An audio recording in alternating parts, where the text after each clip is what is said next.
ሰላም ውድ ጓደኞቼ ወደ ቻናሌ እንኳን በሰላም መጣችሁ። በባለፈው ቪዲዮአችን በኦንላይን ገንዘብ እንዴት እንደሚሰራ 5 አይነት የስራ አይነቶችን አንስተን አይተናል። ታዲያ ግን ብዙዎቻችሁ ታዲያ እንዴት ነው ወደ ተግባር የምንቀይረው የሚል ጥያቄ እንዳላችሁ ተገንዝቤያለሁ። በዚህ መሰረት ዛሬ በኦንላይን ስራ ለመስራት የሚያስፈልጉ 5 እርምጃዎች በሚል ርዕስ የተለየ ቪዲዮ ይዤ መጥቻለሁ።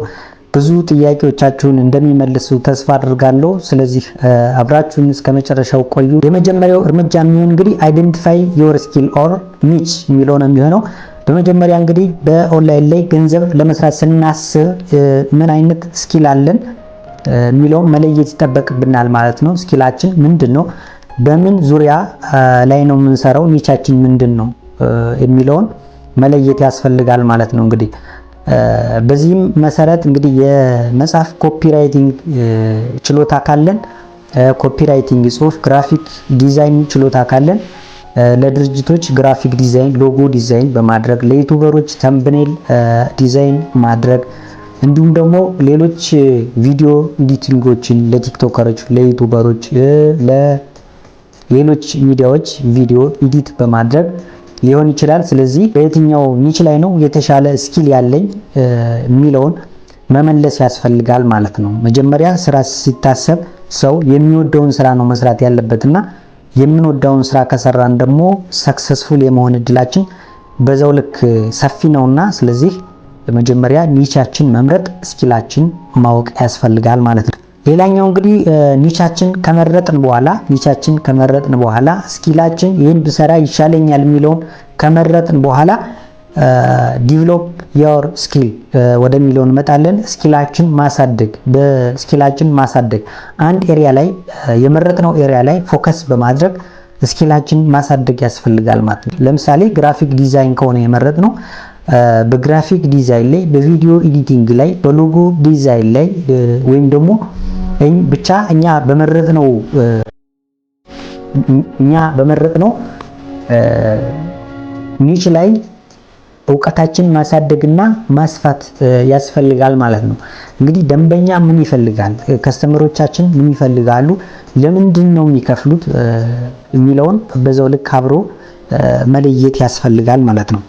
እንግዲህ እነዚህም ክህሎቶች የት እናገኛቸዋለን የሚል ጥያቄ ሊነሳ ይችላል። አንደኛው አንድሚ ኮርስ የሚባል በፍሪ የተለያዩ ኮርሶችን የሚያቀርብ በክፍያም በፍሪም የተለያዩ ኮርሶችን የሚያቀርብ ድረገጽ አለ። ከሱ መማር ይቻላል።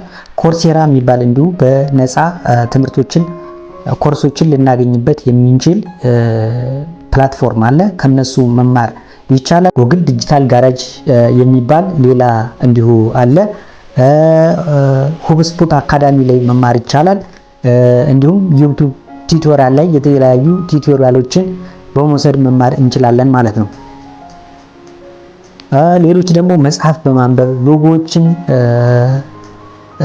በመከተል ሌሎች ባለሙያዎችን በመከተል አንድን ክህሎት በደንብ አድርገን ማስተር ካደረግን በኋላ በዚያ ዙሪያ ላይ የተለያዩ ስራዎችን መስራት እንችላለን ማለት ነው። እንግዲህ የምመክራችሁ ማንም ሰው ዩኒቨርሲቲ ገብቶ ኮሌጅ ገብቶ እንደሚማረው በዚህ ዙሪያም ኮርሶች ላይ የተለያዩ ሙያዎች ላይ ስፔሻላይዝ አድርጎ ቢሰራ የተሻለ ትርፍ ያገኛል የሚል እምነት አለኝ። እኔም እንደዛ ነው የማደርገው። የተለያዩ ዩቲዩበሮች ኦር ደግሞ ሌላ በኮንተንት ክሪኤሽን ላይ የሚሰሩ ሰዎችን ብንመለከት በጣም ኢፌክቲቭ የሆኑት ዚስ ወይ እየሰሩ ያሉ ሰዎች ናቸው። ኦኬ እንግዲህ አሁን ኒቻችን መርጠናል። በኒቻችን ላይ የተለየ ግንዛቤ አግኝተናል፣ የተለየ ስኪል ይዘናል። ስለዚህ የሚቀጥለው ደግሞ የሚሆነው እንግዲህ ፖርትፎሊዮአችን መገንባት ነው የሚሆነው ማለት ነው። ፖርትፎሊዮ ሲባል ከዚህ በፊት የሰራናቸው ስራዎች ፖርትፎሊዮ ሲባል ከዚህ በፊት የሰራናቸው ስራዎች ሾኬዝ ወይም ደግሞ ማሳያ ማለት ነው። ስለዚህ አንድ ሰው እንዲህን ካደረገ በኋላ ፖርትፎሊዮ መገንባት ያስፈልጋል ማለት ነው። እንዴት ነው ፖርትፎሊዮ የምንገነባው ካል እንግዲህ የመጀመሪያ ስራዎቹን ለራሳችን በመስራት ሊሆን ይችላል። ለራሳችን ዌብሳይት ዲዛይን በማድረግ ግራፊክ በመስራት ቪዲዮዎችን ኤዲት በማድረግ ሾኬዞችን ማዘጋጀት ይቻላል። ሌላው ለጓደኞቻችን፣ ለቅርብ ሰዎቻችን በመስራት ተመሳሳይ ሾኬዞችን ማዘጋጀት ይቻላል። ሌላው ደግሞ ለትንንሽ ድርጅቶች በነፃም ቢሆን በመስራት ሾኬዞችን ምን ያክል በነገሩ ላይ ዲፕ እውቀት እንዳለን ምን ያክል መስራት እንደምንችል ማሳያ ሾኬዞችን ማዘጋጀት ይኖርብናል ማለት ነው። እንግዲህ ለመጀመሪያ ጊዜ በነፃ ልንሰራ እንችላለን ማለት ነው። በነፃ ልንሰራ እንችላለን። የኛ የውስጣችን ኢንተረስታችን የምናሳይበት ስለሆነ ፖርትፎሊዮአችን መገንባት ያስፈልጋል ማለት ነው። ስለዚህ የት ነው ፖርትፎሊዮአችን ምን ገነባው ያን እንደሆነ ደግሞ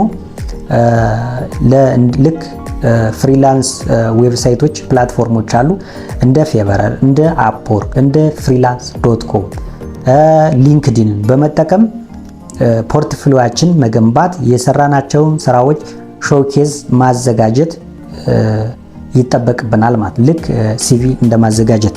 ሲቀጥል በአራተኛ ደረጃ የምንመለከተው ደንበኞችን መፈለግ ማለት ደንበኞቻችን መፈለግ።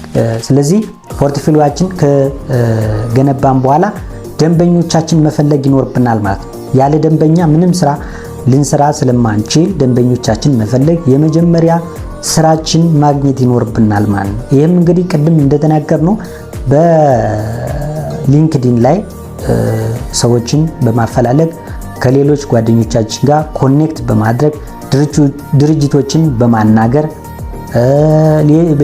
ሌሎች ፕላትፎርሞች ላይ ማስታወቂያዎችን በመስራት የመጀመሪያ ስራዎቻችን መፈለግ አለብን ማለት ነው። በተያያዘ እንግዲህ ሌሎች በተመሳሳይ ስራ ላይ እየሰሩ ያሉ ጓደኞቻችን፣ ቤተሰቦቻችን፣ የስራ ባልደረቦቻችን ማናገር፣ መደወል፣ መጠየቅ ሊኖርብን ይችላል ማለት ነው። ስለዚህ በዚህ መንገድ ስራዎቹን እንይዛለን። ስራዎቹን መያዝ ብቻ አይደለም፣ የተሻለ ጥሩ ስራ በመስራት ደንበኞቻችን መያዝ፣ ሆልድ አድርገን መያዝ፣ ለብዙ ጊዜ ማቆየት፣ ሌላ ስራም ሲመጣ እንዲሰጡን ማድረግ ይኖርብናል ማለት ነው። ሌላው በአምስተኛ ደረጃ የምናየው እንግዲህ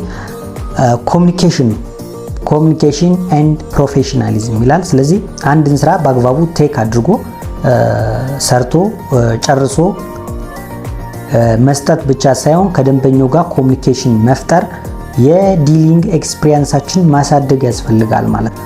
ኮሚኒኬሽናችን በማሳደግ ከደንበኞቻችን ጋር በግልጽ በማውራትና ፕሮፌሽናችን በደንብ በመስራት የስራ ኳሊቲ በማስጠበቅ ሰዎችን ደንበኞቻችን ከኛ ጋር እንዲቆዩ ማድረግ እንችላለን ማለት ነው። ሁልጊዜም ጥራት ያለው ስራ መስራት ይኖርብናል። ዴድላይኖቻችን ማክበር ይኖርብናል ማለት ነው።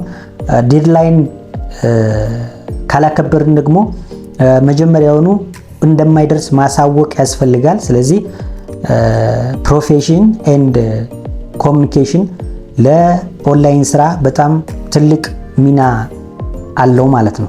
እንግዲህ ከላይ 5 እርምጃዎችን አይተናል። ይህ ቪዲዮ እንደጠቀማችሁ ምንም አልጠራጠርም።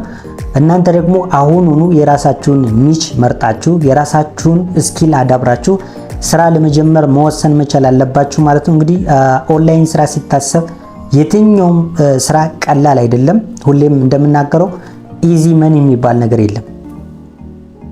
ስለዚህ ጊዜ ሊፈጅባችሁ ይችላል። ካሁኑ ጀምራችሁ ከዛሬ ጀምራችሁ ስራ ኦንላይን ስራ መስራት የምትፈልጉ ሁሉ ከቤታችሁ ተቀምጣችሁ የምትሰሩበትን መንገድ በዚህ ቻናል እናቀርባለን። እናንተ በየትኛው ላይ ለመስራት እንዳሰባችሁ በኮሜንት ላይ አሳውቁን። ቪዲዮውን ከወደዳችሁት ላይክ እና ሰብስክራይብ አድርጉት። ሰላም ይመቻችሁ።